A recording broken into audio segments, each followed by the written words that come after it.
Hello,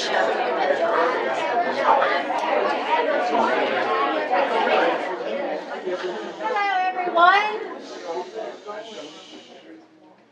Welcome to Southern Jewish Voices at the Levitt Jewish Community Center. My name is Brooke Bowles. I'm the Executive Director at the center here, and we are so proud to offer this program. We started this program last year because we learned the importance of storytelling, both from an educational standpoint, but also from an archival standpoint. So this program is all about telling the story of what it's like to be Jewish in the South. And then we have each of the stories videoed and on our website. And I just learned from Jason that hundreds of people are viewing these videos on our website. And that, yes. And we're just getting started. Another goal of the program was to help combat anti-Semitism by sharing real stories, human relational stories, so that people can see what it is like to be Jewish. I do want to thank the Alabama Humanities Alliance. They have continued to fund this project, and we could not do it without the Ted and Marjorie Levitt JCC Fund. At this time, I am thrilled to introduce our new Director of Jewish Life, Salil McDonald. Shalom, everyone. Thank you so much for joining us today. I joined 3 weeks ago to the amazing staff of the Levitt Jewish Community Center. I'm here to do anything Jewish and also educate about Israel and what's going on right now, especially in the region. So if you have any questions or if you want me to come and talk to you, we can get together for coffee or any program that you would like to do in your work. We are here for you. And thank you again so much for coming, and I'm going to pass it to Margaret. And just saying that I personally know Phil is a good friend of mine. I'm super excited to hear his incredible story, and thank you so much for being here today. Well, I have the last introduction to make, and thank you for that. I'm really excited to be here today with Phillip Ensler, who I think many of you know serves both as State Representative and Executive Director of the Jewish Federation of Central Alabama.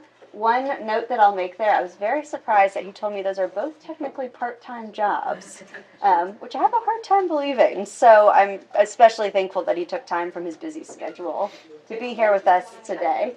We need you to speak up a little bit. Oh, you can't hear me back there? Okay. This is probably the biggest turnout we've ever had, so do let me know if I'm not projecting all the way to the back.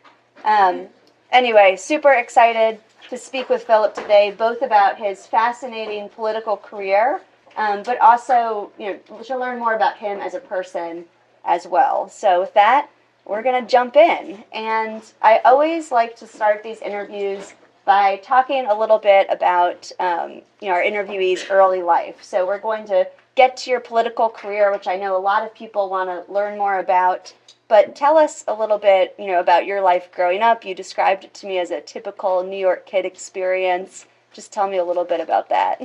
Sure. No, and good afternoon. It's good to be here, and I will get into this. I've taught high school for a few years, so anyone who taught knows what a teacher voice is, so I'll certainly try to project. Like a lot of people, with the seasonal changes, I have a little bit of a kind of hoarse throat, but I'll certainly try to speak up. But it's really great to be here and good to see Salil and Brooke and so many others here in Birmingham. I will start and of course get into my early childhood, but just on a very somber note, and I know we'll talk more about this, the news that I heard on the way up, the reports at least are that a family that was taken hostage that included a 4-month-old, the reports are that they were murdered. Of course, we hope that those reports aren't true. But while we're here enjoying lunch and it's great to be here, I can't help but not have that on my heart. And I know many of us here as well. But I know we'll get into I hadn't heard that yet. Israel related stuff. But did just want to start with that. On a more personal note, right? So for those who don't know, So I grew up in New York City, right in Manhattan. For those who know the city, I grew up 52nd Street and First Avenue, and then also 81st and First Avenue, so right near the United Nations, just a little bit east of Central Park. And what I describe as a typical New York City Jewish experience that there are about 1 million Jewish people in New York. Just a little bit more than here in Birmingham. And I went to, for those who know, and I know it became pretty popular during the pandemic because of their online services, I was bar mitzvahed at Central Synagogue. And I know people love their cantor, I think, does prayers to like the tunes of Taylor Swift and all sorts of, fun stuff. But to me, that was just the synagogue that was, close by. That's where I went to Hebrew school. That's where I have a twin sister where we were b'nai mitzvah.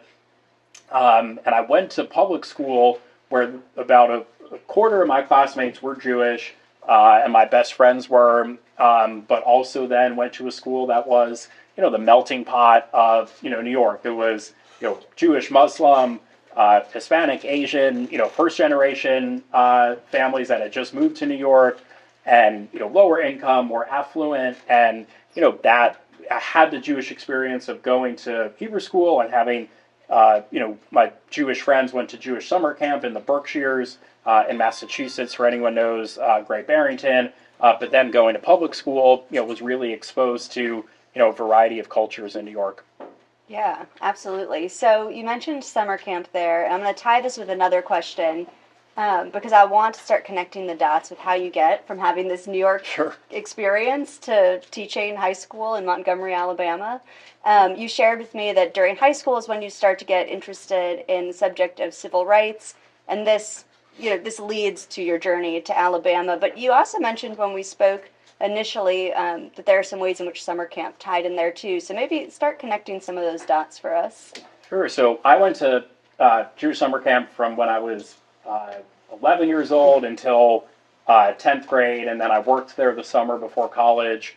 Was it Eisner? It was Eisner. That's my grandkids go there. Oh, there you go. The small world of Jewish. The New York grandkids. And going there, a few things. One, we had Israeli counselors, and that was a very intentional way to expose us and better understand Israel.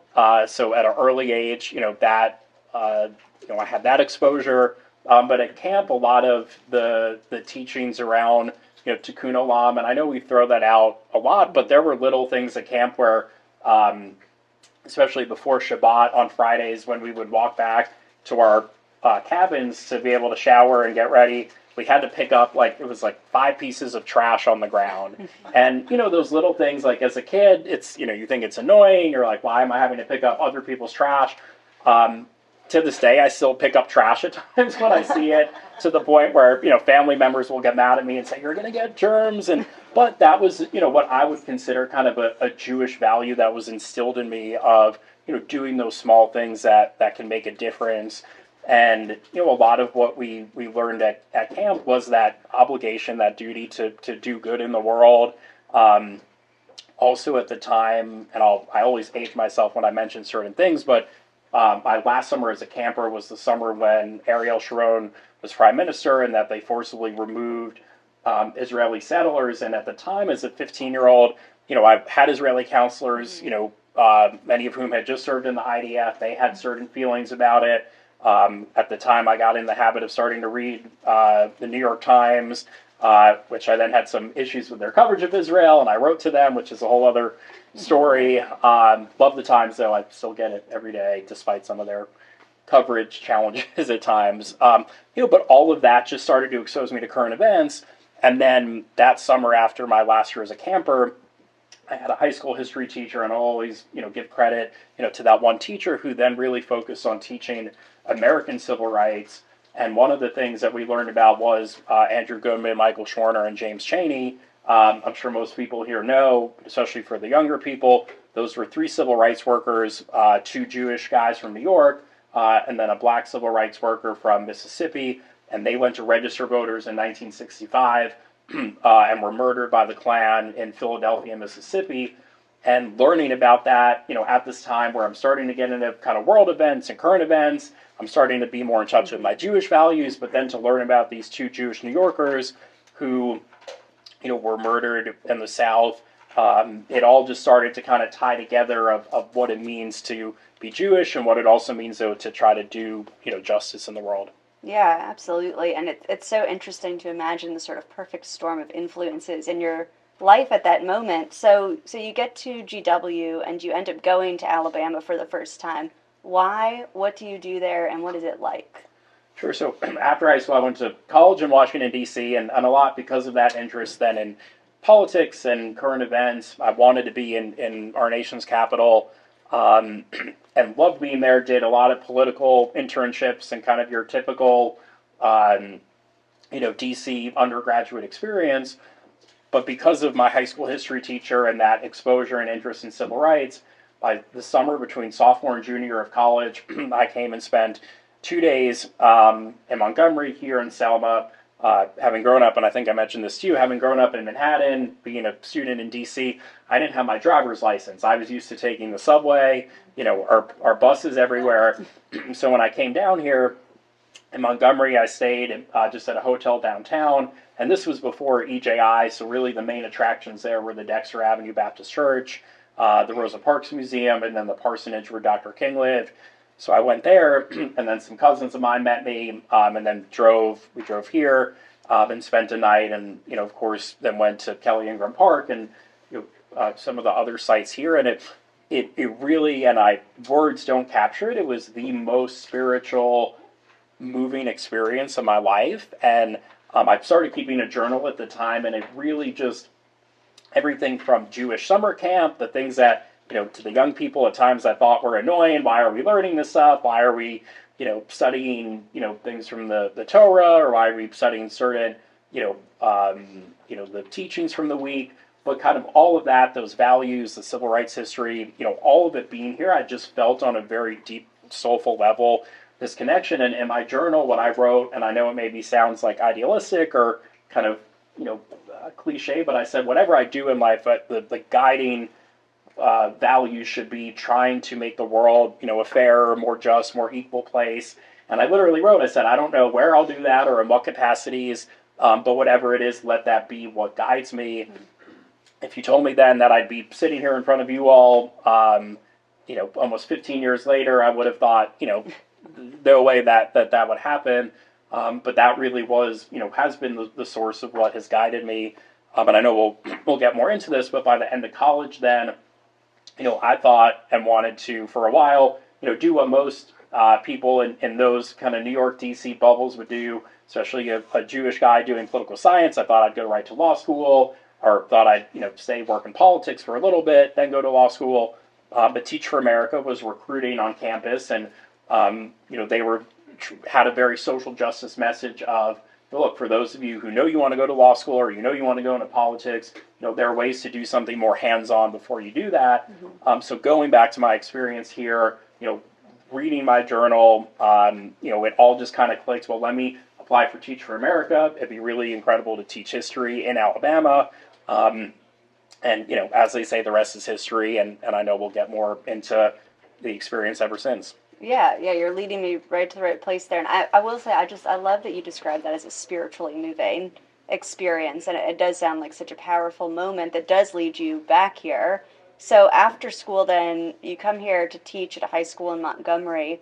Tell us a little bit what that was like. And I'll say I taught in an elementary school my first year out of college. And so I know that there are some challenges there too. What were the sort of challenges and joys of that experience? And so I taught, for those who maybe know Montgomery, but even if you don't, so I was Teach for America assigned to work at what was Robert E. Lee High School, which is about 98% black student population. They did just change the name this past year to Percy Julian, who was a local black businessman. And I will shout out Lisa's in the room, who was a Teach for America core member with me and is still doing the amazing work. And, this brings back lots of memories. But I, at one hand, felt like because of that more spiritual, soulful experience, connection in certain ways. Like I felt like I was exactly where I was supposed to be, and there was comfort in that. On the other hand, though, was I very aware that I was, no longer in New York or DC? Look, even the experience of having to get in a car and drive every day, then, to work or, to the school was something new. And it was challenging at first. I think for those of us who, for anyone who's starting to teach and work with young people, you're figuring out, how do you both, have really good lessons for them? How do you make sure, though, that you're managing your classroom in a way that, students are paying attention, and, all of those not minor things, all of those specific things to teaching, but also here I was, right, in a very different environment than I had been, where, in DC I was wearing a suit and tie most days, going to my internships. So it certainly was a change, but it was very rewarding every day to know I was doing something where I could make a small difference. I will share this anecdote that and I don't think we even talked about this, but when I was in DC, I interned in the Obama administration, and that was right at the end of college, right before I moved here. And before you leave the administration, they do like what they call a departure photo, where you have a few minutes in the Oval Office, and the president thanks you for your service, and you take a picture. So he knew that I was moving to Montgomery and knew that I was doing Teach for America, and at first it was kind of small talk. He asked if I was ready for the more humid weather, and but then it pivoted, and something that I had wanted to always ask him, and I became very fascinated with the term "the Promised Land." And when Dr. King said that in his last speech, obviously as Jews, we're very familiar with the term "Promised Land," and I was always curious what President Obama thought Dr. King meant by that one day we will get to the Promised Land. Mm-hmm. Obviously, as Jews, we know the Promised Land to be the land of Israel, but I know in America the Promised Land has become more of a term for the type of society that we may achieve. And in typical President Obama form, he took his time, he really thought it through, and he said that, we'll get to a point in time where things aren't perfect, but they'll be better than they've ever been. And then he tied it into teaching, and he said, by me going and teaching every day in my own small way, I'll be a part of, us working towards that Promised Land. And, at that moment, I'm like, I have chills. I'm like, I can't believe he's like saying this. But to then be in the classroom every day, it was challenging, and it was really hard. But it was the most rewarding thing I've ever done. And I say this very humbly, but to have, the president, former president have said, that I'll be making a difference on the hardest days, that also was a reminder of, well, hey, he told me it's going to be tough, but to keep, doing it. That is a great story. And yeah, I can imagine in your hardest classroom management moments, having that one in the back of your mind was a good one. But it's absolutely true. And I think anyone who's been an educator can feel that. And before I move us forward, I'd actually like to kind of stay in Montgomery for a minute and learn more about, you've mentioned some of, the little things around transitioning to living in the South, like that you needed your driver's license, but what were some of the bigger adjustments, and, both as a transplant and a Jewish transplant in Montgomery? Sure. And, so the school year obviously starts in August, and that's when I first moved to Montgomery. So then, of course, with the high holy days in September, that was, maybe a month or so into the school year. And, I very quickly, and at that point was pretty, in college, I went to Hillel every Friday night on campus. I was still maintaining a strong connection to Judaism. So when I first moved to Montgomery, especially with the high holy days coming up, I did look up, Jewish congregations, which, there are two of in Montgomery. I know you all have a few more up here. And, started going a couple times on Friday nights, and especially after those long, first difficult weeks of teaching, having Shabbat services, having a Jewish community, to go to really was with the same exact melodies and tunes that I grew up with. I mean, it was such a tremendous source of comfort. And, even those initial things and it being somewhere new of, I knew soon enough I need to get, a dental cleaning. I knew I'd have to, get some clothes dry cleaned. So, it was in the Jewish community where I started asking, well, what doctor do you recommend? And of course, someone had a, Jewish doctor, Dr. Schulman, to recommend. And, just some of those small things that really made me then feel like, okay, I'm physically far away from home, but there's community here. And, I always say this, and I know I shared it, that, my Teach for America and fellow coworkers became my kind of larger Montgomery community. That was really who my friends were and mentors. But then the Jewish community really was family, as well. That made me feel like, okay, I'm not just in this far away place. And of course, then that first year at High Holy Day services, someone invited me to watch the Alabama football game. And at that point, I'm like thinking, I'm trying to just get my bearings. I was like, why is someone like inviting me to watch a football game, during the High Holy Days? Quickly learned that, and I've shared this at one point that, in the South that, college football is certainly, one of the top things that is worshipped. And, have since become well, I don't want to be controversial, but I will say Roll Tide. Go to the Church of Saban. Right. Exactly. So, yeah, that I felt, again, the Jewish community played a big part in me feeling really comfortable, very quickly and very early on. Yeah, that's so wonderful. So I want to, get into talking more about your political career as well as your career with the Federation. So, but I didn't realize until we talked previously that you then left Montgomery and came back. So tell us about leaving, about coming back, and, whether that was an expected move for you or something that you sort of surprised yourself with. Yeah, so Teach for America is traditionally a 2-year commitment. And, my family and friends, New York, all in New York, my cousins, aunts, uncles, everyone was in that radius of 52nd to 81st on the east side. My twin sister moved to LA. Even though that was geographically farther, there was this feeling that I was the one who moved farther away. It's the flights, right? Exactly.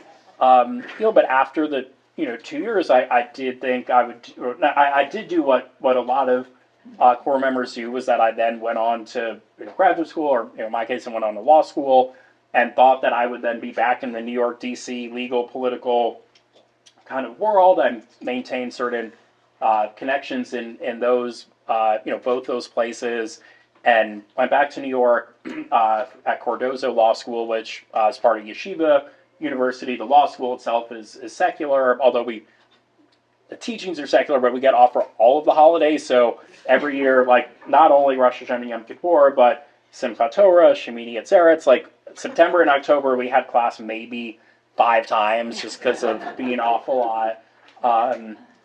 But it was great to be back in New York, to be close with family, and get to then go to Friday night services. My 2 best friends, that became a thing that we did, and we would go to services, go to dinner. It was like our just thing to look forward to. But as corny as this may sound, I was physically back in New York, but spiritually and my mind was still in Montgomery. I would constantly check, the Montgomery news online. I would, on Facebook, for all the nonsense on it. It also helped me keep up with certain things in Montgomery.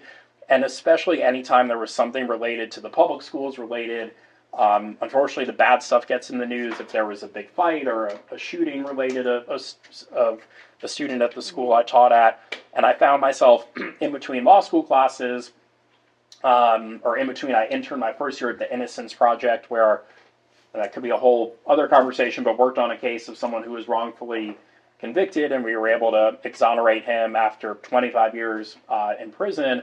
But I found in between going to law school classes and the Innocence Project, I was texting former students of mine and constantly asking, how are you doing? Or, I saw that this fight happened at the school, make sure you don't get distracted by it, and, focus on what you need to. And so I felt this incredible draw that I was missing, that day-to-day interaction. So my second summer of law school, I interned at the Southern Poverty Law Center in Montgomery. And, I applied and went through all the channels, but what initially introduced me to SPLC was there were a couple of members of the Jewish community in Montgomery who worked there, so became more familiar with it through that. And that summer, between my second and third year of law school, interning there, during the day I was doing social justice policy work, which, obviously was a passion of mine, but then was able to, after work or on the weekends, meet up with former students of mine, go with them on local college tours, bring them to Montgomery Biscuits minor league games. And I just loved that day to day of feeling immersed in a community and feeling like here I am doing some legal work, but also really able to continue to mentor. So then by the fall of my third year of law school, when most of my classmates were applying for the U.S. Attorney's offices, the District Attorney's office, the AG in New York, which are in the news these days a lot, for I won't get into that, but there's a particular individual who's been charged quite a bit. But my classmates were applying, for those prestigious jobs, and then I knew based off of all these experiences, it's like, well, I want to be back in Montgomery, so I applied to SPLC, or at the time they didn't have any openings, and EJI was just starting to hire, and wanted to be back here. And my parents, my law school professors, they thought I was crazy. People really, to the point where a family member, my aunt, who I love deeply, she said to me it was time to get real, and she said, it's enough with this Montgomery, whatever word she used, fixation, and I, that was very difficult for me to have, family who I knew cared about me deeply and were always cheering me on. But when it came, and I share this with young people, when you have to make that decision about what is best for you career-wise, don't do something just out of spite or to be rebellious, but if you know that deep down something is right for you.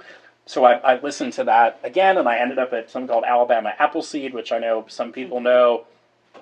Took the bar in Montgomery, and ever since have been a member of the Alabama bar, but have done more policy work, but have kept up my law license just in case I ever decide to do something different. And I know that was a long-winded answer, but that was 2017, and I've been back since. Yeah, and that's so interesting about your family. I'm curious, now you've been here since 2017. Do you think they've sort of adjusted, they're bought in? They absolutely have, and to the point where my dad unfortunately passed away earlier this year, which has been very tough because he was here for a lot of big moments, and he was initially one of the people most opposed to me being here, but he came full circle, and I know we'll talk about this when it came then to the political campaign. He was here waving yard signs. He was standing at intersections, holding up my signs. He did all of the little things. And, to have my family, not only come to kind of support it, but to be my biggest supporters. Yeah. And, my mom and sister will come here for Rosh Hashanah.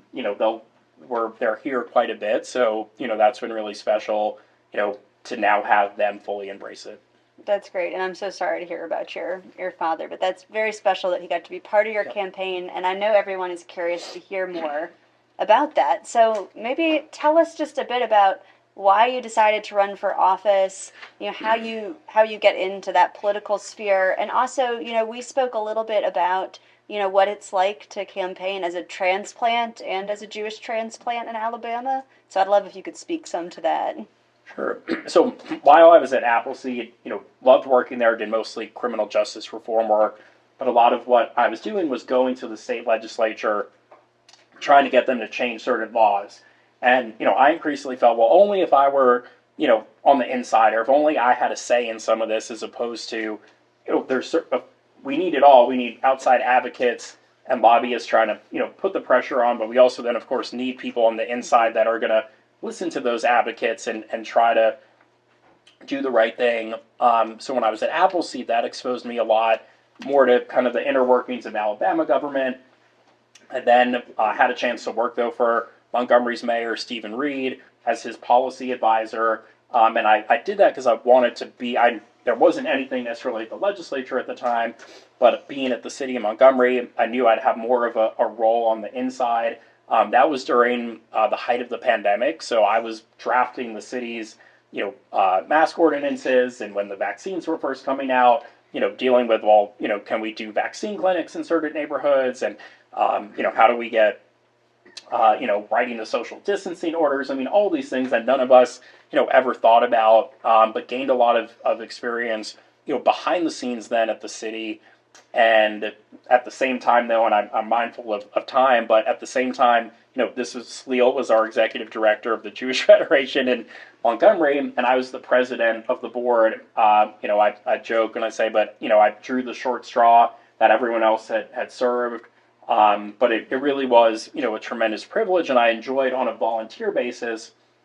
But at the end of towards the end of being at City Hall for almost 2 years, Sleal then moved, and we were looking for an executive director. And at that point, I felt that stepping into the role with Federation would be really fulfilling. It would be a little bit slower of a pace, as still very important and demanding, but a little bit less intense than the day-to-day being at City Hall. So I did that, and then within a few months, though, as some of you know, or I'm sure as many know, every 10 years there's redistricting where the legislative districts, both on the state and the federal level, change. And there was a district in Montgomery that went from being about 65% white to being 55% black. And the sense then was that with those demographic changes, that the person that was in there was not necessarily, I'll say this politely, as in tuned or reflective of the values of the majority of the district. So the conversations locally were, who may run for that? And at that point, going back to all my experiences interning in politics, working for others, I wanted to then have a platform where I can advocate, not just working for an elected official, but have that platform to do it myself. So ran, the primary was May of 22, won that, and then the general election, won. And, since then, so just finished up the first year, but at the same time have still been executive director of our federation, which I must say I'm very, very grateful to our board for trusting me to do and handle both. And it has been a privilege, but yes, it's definitely, they're technically kind of part-time-ish jobs, but with full-time expectations from the community. Yeah, absolutely. So tell us a little bit more about campaigning and that experience. Yeah, so, at that point, but there are probably about 100 Jewish people in the district, which I always say every vote counts, so I did not take for granted, any of those votes, but a lot of the district has neighborhoods that former students of mine, their families, a lot of teachers live in, so campaigning, going door to door, yes, on paper, I'm a New Yorker, I'm Jewish, I'm all of that, but a lot of the experience campaigning was seeing people that I already knew and already knew my experience from the classroom, who knew that I then was doing kind of legal and policy work.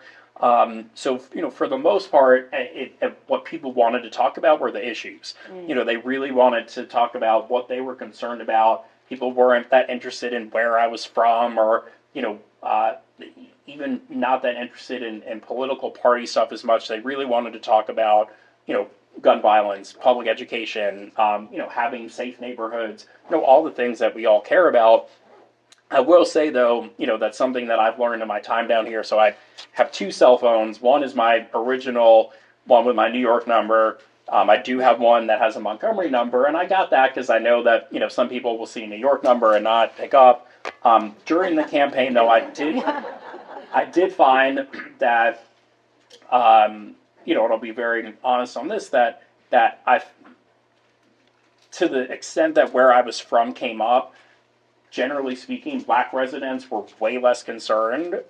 Their concern was more, right, what have I done in the community? Whereas sometimes with white residents, the question was, well, where did I go to high school? Or, is my family from Montgomery? And that's when things came up a little bit, when I would then share my phone number with people, I said, well, hey, let me share my Montgomery number because I don't want to at all, kind of have it come off, well, why do I have this different phone number? But by and large, and I know it sounds idealistic, but white, black, lower income, more affluent, there really was this common just concern for wanting someone in there who was going to continue to show up after the campaign, not just come around and make all sorts of promises, but be accessible. And that's why I'm constantly on my phone, because people in the district know that they can reach me. So the campaign it was a lot of work, but it was fun. I really enjoyed, walking all the neighborhoods and just meeting people. But there were, last thing I'll say on it, there were these almost surreal moments where I would be walking down a certain street or in a neighborhood and like, just be so energetic to get to the next door. But then I would like have these moments where I would think like, wow, like this really, is a change from where I grew up. But again, as cliche maybe as it sounds, that at the end of the day, like people are people, and whether it's New York or Alabama, people just want to know, especially with their elected officials, do they care? Are they going to be honest and try to, work for them? Absolutely. And it seems like you've really put in the relational work too, and that's something you really enjoy, which is great. Yeah, so a friend of mine jokes that, and Sleal, you probably have picked up on this, that they say that they've never seen someone who enjoyed the part of campaigning as much as I did of the door knocking and getting out there. But it just goes to show that even in this world of, all these political debates and clashes that, when you get out there on the ground and in a grassroots way, it really is pretty incredible that's, our system. Yeah, absolutely. Well, to bring us a little bit to the sort of issue of the day that's on everybody's mind, I would love if you could speak a little bit to, events in Israel, how you've been dealing with things since October 7th, what you're doing, any words of wisdom you can share with us from your perspective. Sure. No, and look, I know, that it is weighing tremendously on so many of us, and especially Sleal. I know, being from there and with family and friends, it's even harder. Like most of us, I find myself glued to the TV and to the news, and I've gotten better about before bed, at least like for an hour watching Sports Center or something, just to not go to bed and have these, just have it be, on my mind, even while sleeping. But I find myself at times incredibly angry. Obviously, when hostages were freed, in the last week, I found myself, like many of us, just crying on a. My sister lives in LA still, and I was out there, had breakfast on Friday morning at a kosher bakery called Mensch Bakery, which I love. And, they had a table set aside where for two of the hostages, the Aloni, am I saying that right? I think the mother and daughter had a table that said we're reserving it until they get back. I had breakfast there, got in the car, turned on the news, and those were two of the names of hostages that were released. So I started crying in the car. Then I went back into the cafe to ask if they knew about it yet, and everyone there was still. It was so raw that people didn't even know, do we remove the sign that says reserved? Do we open up, I guess they didn't have champagne there, but, is there a celebration? There was still, though, this reservation of, how much do we even, are we joyful? Do we celebrate? Do we even, believe it's true? And, that constant anxiety and anguish over it, and in my role with Federation, people understand, people in our community are understandably just shaken by it, and figuring out how do we continue to show our Jewish pride and identity. What has been inspiring, at least, is how much. Look, obviously, right before the attack, Jewish people, both in the States, somewhat, but especially in Israel, there was. A lot of division, to say the least, amongst, politically, Jewish people felt, and to see the Jewish unity since then at least gives me some hope, and of course would never, ever, want something horrible to happen, but the fact that we've responded in the way we have has been, really encouraging just to see that, from the Jewish community. But look, I'll say this, that as someone who, does operate in a lot of progressive political spaces, what has been challenging is to see that some of those natural coalitions and alliances, that there are, to say the least, very strong differences, and, figuring out even on a local level, how to talk about it, how to, with people that we know who, we thought, were really supportive and friends, how do we have a conversation about it? for people though who are very vocally supportive, but maybe, we have different views with, how do we figure out, well, how much, do we express our appreciation for the support, but, all of those things, and I know we're all grappling with it. What I continue to say is, it's complex and nuanced. And my hope from all of it is, though, that, of course, as Jewish people, that, we continue to be proud of who we are and continue to, do programming and things in good times and challenging times. All those things that, Jewish summer camp and going to Jewish school. Did any of you go to Miles? Yeah. So I'm going back to Miles next week. I'll be back in town, so you may have to hear from me again, but. All of those things that that we do through our federation, and I know you all do up here, Hillel on college campuses, Jewish summer camp programming, all of that is so important, during this time, I think, to then continue to embrace our community, embrace who we are, but then do, all of those things to make the world a better place. And, on a very personal level, in Montgomery especially, just having it small, but a Jewish community, to know, we all see each other, and it's like we're all, without even saying it, we know we're going through a lot of the same thing, and to just have that, bond is really, as traumatic as it is, it's also really special. Yeah, absolutely. Well, I know that we could continue to talk all day, but I am going to bring us Sure, to a yeah. close. And I think for my closing question, I'd love for you, we've talked about a lot of different facets of your life today. Can you tell us just, in a few sentences, where you see your faith and politics coming together and how that guides you? Yeah, so my Jewish faith is at the core of, my value system, and that value system being that, working towards creating a more equitable, inclusive, fair society for people. And, I think as Jews, we're very mindful of that, our Jewish values guide us, but we don't try to impose those or legislate those, for other people to follow.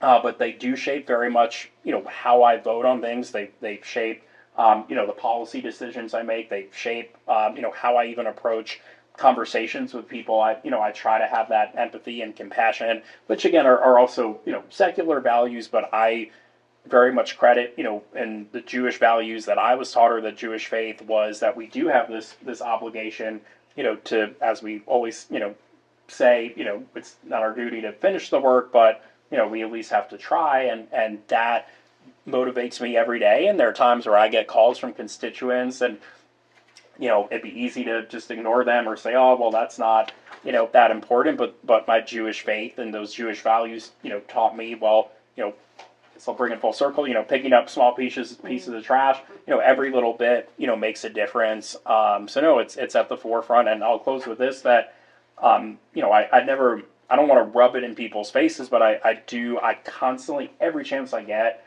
I tell people that I'm Jewish. And at the legislature, I am the only Jewish member, which, is both really rewarding, and really gratifying to be able to put a face to Judaism and, be in that space, but it's also, tough at times to be the only one.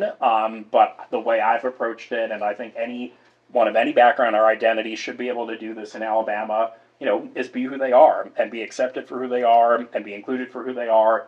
So I very much let people know that I'm Jewish and that I'm proud to be Jewish, but then also say that, right, that's what shapes my worldview, that we need to make the world, and Alabama inclusive, for everyone. Well, that is a great takeaway, I think, for all of us today. And so with that, I'll say thank you so much for being here and for such a great conversation. And thank you all for taking the time to come and be here. And I'll stick around, and I have my cards. I know a lot of you, I have your information, but if anyone wants to keep in touch by email, cell phone, please do. We're all part of, one big Alabama Jewish community, and to anyone non-Jewish here, as well, is just doing the work together. So happy to, share my information with anyone who wants it.